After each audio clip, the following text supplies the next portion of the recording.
Hello friends, સ્વાગત છે તમારું મારા કિચનમાં. આજે હું તમારી સાથે શેર કરીશ લીલવા એટલે કે તુવેરના દાણાની કચોરીની રેસીપી.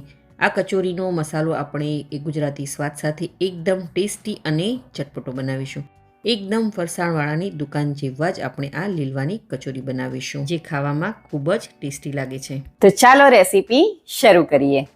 લીલવાની કચોરી બનાવવા માટે મેં અહીં અડધો કપ જેટલો મેંદો લીધો છે. બહાર મળતી લીલવાની કચોરી છે તે માત્ર ને માત્ર મેંદાનો ઉપયોગ કરીને જ બનાવવામાં આવે છે, પરંતુ આજે આપણે આ કચોરી ઘરે બનાવી રહ્યા છે. તો અહીં મેં અડધો કપ જેટલો ઘઉંનો લોટ લીધો છે, જેનાથી આપણે રોટલી બનાવે છે તે જ લોટ આપણે લેવાનો છે. ત્યારબાદ સ્વાદ પ્રમાણે મીઠું એડ કરીશું અને તેની સાથે 1/4 ટીસ્પૂન જેટલી આપણે ખાંડ એડ કરીશું. હવે તેમાં 2 મોટી ચમચી જેટલું તેલ એડ કરીશું. અહીં તમે ઘીના મોણનો પણ ઉપયોગ કરી શકો છો. હવે તેલના મોણને સરસ એવું લોટમાં આપણે મિક્સ કરી લઈએ. કચોરીને ખસ્તા બનાવવા માટે તેલનું મોણ છે તે થોડું વધારે લાગે છે. આવી રીતે લોટ હાથમાં સરસ એવો ભેગો થઈ જાય, એટલે કે મુઠ્ઠી પડતો થઈ જાય, દેટ મીન્સ કે આપણું તેલનું મોણ છે તે પરફેક્ટ છે. હવે લોટમાં થોડું થોડું પાણી એડ કરતા જઈશું અને સરસ એવો આપણે લોટ બાંધી લઈશું. અહીં લોટ આપણે વધારે પડતો કઠણ નથી બાંધવાનો અને વધારે પડતો સોફ્ટ પણ નથી બાંધવાનો. સેમી સોફ્ટ આપણે લોટ બાંધીને તૈયાર કરવાનો છે. તો તમે જોઈ શકો છો કે લોટ સરસ એવો બંધાઈ ગયો છે.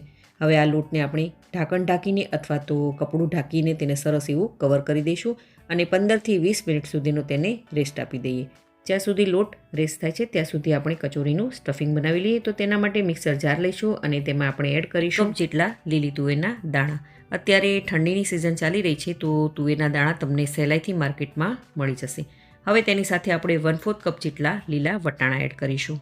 લીલી તુવેરના દાણાની સાથે થોડા લીલા વટાણા એડ કરવાથી કચોરીનો ટેસ્ટ છે તે ખૂબ જ સરસ એવો આવે છે. હવે તેમાં એડ કરીશું 3થી 4 તીખા લીલા મરચાં. અહીં મેં તીખા લીલા મરચાં લીધા છે, કારણ કે અહીં આપણે લાલ મરચાંનો ઉપયોગ નથી કરવાનો. તેની સાથે 1 ઇંચ જેટલો આદુનો ટુકડો એડ કરીશું અને મિક્સર જારનું ઢાંકણ બંધ કરી અને તેને આપણે ગ્રાઇન્ડ કરી લઈએ. આ બધી જ વસ્તુને આપણે પલ્સ મોડ પર, એટલે કે મિક્સરને ચાલુ બંધ કરીને અધકચરું વાટી લેવાનું છે. તો તમે જોઈ શકો છો કે તુવેરના દાણા છે તે સરસ એવા ગ્રાઇન્ડ થઈ ગયા છે. આવી રીતનું આપણે ટેક્સચર રાખવાનું છે. હવે મીડિયમ ગેસની ફ્લેમ પર આપણે કઢાઈ રાખીશું અને તેમાં 2 મોટી ચમચી જેટલું તેલ એડ કરીશું. તેલ ગરમ થઈ જાય એટલે તેમાં આપણે 1 નાની ચમચી જેટલું જીરું અને તેની સાથે 2 મોટી ચમચી જેટલા સફેદ તલ એડ કરીશું અને તલને આપણે થોડી સેકન્ડ માટે સોતે કરી લઈએ. અહીં તમે તલ જરૂરથી કચોરીમાં એડ કરજો, તેનાથી ખૂબ જ સરસ એવો ક્રન્ચી ટેસ્ટ આવે છે કચોરીમાં. તો તલ છે તે સરસ એવા સોતે થઈ ગયા છે. હવે આપણે જે તુવેરની પેસ્ટ બનાવીને રાખી હતી તે બધી જ પેસ્ટ આપણે તેમાં એડ કરી દઈએ અને 1 થી 2 મિનિટ સુધી સરસ એવી તેને સોતે કરી લઈએ. ગેસની ફ્લેમ આપણે અહીં લો ટુ મીડિયમ પર રાખવાની છે. તો અહીં જુઓ, તુવેરની પેસ્ટ છે તે સરસ એવી મિક્સ થઈ ગઈ છે. હવે આ લીલવાની તુવેરનું જે સ્ટફિંગ છે તેનો કલર લીલો રહે, તો તેના માટે આપણે એડ કરીશું તેમાં સ્વાદ પ્રમાણે મીઠું અને 1 ચપટી જેટલો બેકિંગ સોડા, એટલે કે ખાવાનો સોડા આપણે અહીં એડ કરવાનો છે અને આ બંને વસ્તુને સારી રીતે સ્ટફિંગમાં મિક્સ કરી લેવાનું છે. અહીં ખાવાનો સોડા નાખવાથી જે સ્ટફિંગનો કલર છે તે એકદમ સરસ એવો ગ્રીન રહેશે અને તેની કુકિંગ પ્રોસેસ છે તે પણ ફટાફટ થશે. તો બધી જ વસ્તુ સરસ એવી મિક્સ થઈ ગઈ છે. હવે ઢાંકણ ઢાંકીને ઓછામાં ઓછી 7થી 8 મિનિટ સુધી તેને આપણે કૂક થવા દઈશું. અહીં ગેસની ફ્લેમ આપણે લો પર જ રાખવાની છે અને વચ્ચે વચ્ચે આપણે તેને ચેક પણ કરતું જવાનું છે અને હલાવતું જવાનું છે. તો લગભગ 8 મિનિટ જેટલો સમય થઈ ગયો છે અને તમે જોઈ શકો છો કે કચોરીનું સ્ટફિંગ છે તે સરસ એવું કૂક થઈ ગયું છે અને સરસ એવું છૂટું છૂટું થઈ ગયું છે. 1 થી 2 મિનિટ સુધી આવી રીતે આપણે તેને ખુલ્લું જ કૂક થવા દઈશું.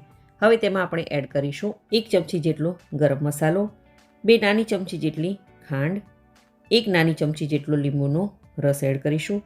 અહીં તમે થોડા સિંગદાણા અથવા તો કાજુ પણ નાખી શકો છો. હવે લાસ્ટમાં આપણે 1/4 કપ જેટલી ઝીણી સુધારેલી કોથમીર એડ કરીશું અને બધી જ વસ્તુને સારી રીતે મિક્સ કરી લઈએ. અને હા, તીખું, ખાટું અને મીઠું તમે તમારા ટેસ્ટ પ્રમાણે વધારે કે ઓછું કરી શકો છો. તો અહીં જુઓ, આપણું કચોરીનું સ્ટફિંગ બનીને તૈયાર થઈ ગયું છે. હવે આપણે ગેસને બંધ કરી દઈએ અને આ મિશ્રણને આપણે બિલકુલ ઠંડુ થવા દઈએ. તો તમે જોઈ શકો છો કે મિશ્રણ છે તે સરસ એવું ઠંડુ થઈ ગયું છે. હવે આપણે તેમાંથી થોડું એવું મિશ્રણ લઈશું અને તેના નાના નાના આપણે બોલ બનાવી લઈએ, તેથી કચોરી બનાવવામાં આપણને સરળતા રહે. મેં આ રીતના બોલ તૈયાર કર્યા છે. તમે આનાથી મોટા અથવા તો આનાથી નાના બોલ પણ કરી શકો છો. તો આવી રીતે બધા જ બોલને આપણે તૈયાર કરી લેવાના છે. તો હવે આપણે લોટને ચેક કરી લઈએ. તો અહીં જુઓ, લોટ છે તે સરસ એવો આપણો સેટ થઈ ગયો છે અને એકવાર આપણે લોટને આવી રીતે સરસ એવો મસળી લઈએ. હવે લોટમાંથી આપણે થોડો લુઓ લઈશું. જેમ આપણે પૂરી બનાવવાનો લુઓ તૈયાર કરીએ છીએ એવી રીતને જ આપણે નાનો એવો લુઓ તૈયાર કરવાનો છે. તો આવી જ રીતે બધા જ લુવાને આપણે તૈયાર કરી લેવાના છે. તો ચાલો હવે આપણે તેને વણી લઈએ. તો અહીં આપણે પૂરીને વણી લેવાની છે. આ પૂરી આપણે ન વધારે પડતી જાડી કે ન વધારે પડતી પાતળી એ રીતની વણવાની છે. તો તમે જોઈ શકો છો કે મેં મીડિયમ થિકનેસવાળી પૂરી બનાવીને તૈયાર કરી લીધી છે. તો આપણી પૂરી તૈયાર છે. હવે આપણે જે સ્ટફિંગના બોલ તૈયાર કરીને રાખ્યા હતા તે આવી રીતે પૂરીમાં આપણે વચ્ચે બોલને મૂકી દઈશું અને ત્યારબાદ પાણી આવી રીતે આંગળીની મદદથી આખી પૂરીની કિનારી પર લગાડી દેવાનું છે અને આવી રીતે ધીમે ધીમે પૂરીને આપણે લેતું જવાનું છે અને જે સ્ટફિંગ છે તેને આવી રીતે સરસ એવું પૂરીથી કવર કરી લેવાનું છે. આ રીતે કિનારી પર પાણી તમે જરૂરથી લગાડજો, તેથી જે કચોરી છે તે સરસ એવી પેક થાય અને તળતા ટાઈમે તે ખુલે પણ નહીં. અને લાસ્ટમાં પણ ઉપર આવી રીતે થોડું એવું પાણી લગાડી દેવાનું એટલે કચોરી છે તે સરસ એવી પેક થઈ જાય. તો અહીં જુઓ, મેં બધી જ કચોરીને બનાવીને તૈયાર કરી લીધી છે. હવે મીડિયમ ગેસની ફ્લેમ પર મેં પહેલેથી જ તેલ ગરમ કરવા માટે રાખી દીધું હતું. તો તેલ સરસ એવું આપણું ગરમ થઈ ગયું છે. હવે તેમાં આપણે એક એક કચોરી એડ કરતા જઈએ અને તેલમાં સમાય તેટલી કચોરી આપણે તેમાં એડ કરવાની છે અને ગેસની ફ્લેમ આપણે અહીં લો ટુ મીડિયમ પર રાખવાની છે. કચોરીને તેલમાં એડ કર્યા બાદ તરત જ તેને પલટાવવાની ઉતાવળ નથી કરવાની. તેને થોડીવાર તેલમાં સેટ થવા દેવાની છે. ત્યારબાદ આપણે તેને ધીરે ધીરે પલટાવવાની છે. તો તમે જોઈ શકો છો કે તેલમાં સરસ એવી કચોરી સેટ થઈ ગઈ છે. હવે કચોરીને આપણે ઉલટતા પુલટતા સરસ એવી ફ્રાય કરી લેવાની છે. કચોરીને આપણે ગોલ્ડન બ્રાઉન કલરની થઈ જાય ત્યાં સુધી તેને આપણે તળી લેવાની છે. ધ્યાન રાખવાનું છે કે ગેસની ફ્લેમ આપણે હાઈ પર નથી રાખવાની, નહીંતર કચોરી બહારથી લાલ થઈ જશે અને અંદરથી કાચી રહી જશે. તો અહીં જુઓ, કચોરી સરસ એવી ગોલ્ડન બ્રાઉન થઈ ગઈ છે. હવે આપણે તેને કિચન પેપર પર અથવા તો ટિશ્યુ પેપર પર કાઢી લઈએ, તેથી એક્સ્ટ્રા તેલ છે તે એબ્સોર્બ થઈ જાય. તો આવી જ રીતે બીજી કચોરીને પણ તળીને તૈયાર કરી લેવાની છે. તો ગરમા ગરમ આપણી કચોરી તૈયાર છે. તો ચાલો તેને સર્વ કરી લઈએ.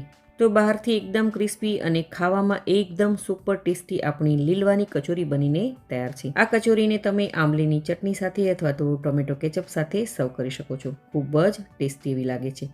તો તમે આ રેસીપીને આ શિયાળાની અંદર જરૂરથી ટ્રાય કરજો, બધાને ખૂબ જ ભાવશે. જો તમને મારી આજની આ રેસીપી ગમી હોય તો વિડીયોને લાઇક કરજો અને વધારેમાં વધારે શેર કરજો અને મારી ચેનલને જરૂરથી સબસ્ક્રાઈબ કરજો.